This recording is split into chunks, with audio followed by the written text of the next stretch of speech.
Asahan daw ang mas mabibigat na eksena sa Season 2 ng Black Rider ayon kay Ruru Madrid. May bago rin daw na karakter na ipakikilala.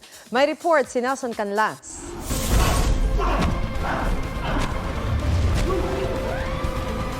Tuloy ang paghahanap ng hustisya para sa mga inaapi. Sa primetime action series na Black Rider, Lahat ng bagay ay may katumbas na halaga. sabi ni Ruru Madrid, asahan ang mas malalaking eksena at pagbabago sa pagbubukas ng bagong yugto. May mga bagong karakter din daw na makikilala. O yung muko. Galing kay Emilio yan! Gaya ni Isko Moreno, naggaganap bilang Tiagong Dulas.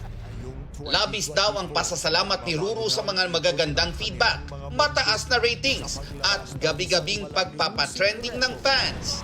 Sobrang nakakataba po ng puso. We didn't expect. Ang goal naman namin is to entertain people, makapagbigay po ng magandang programa sa kanila.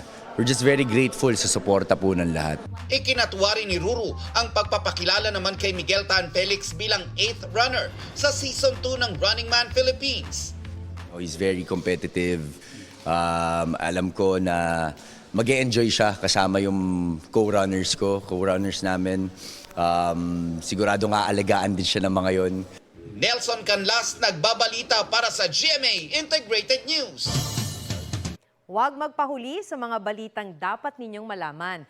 Mag-subscribe sa GMA Integrated News sa YouTube.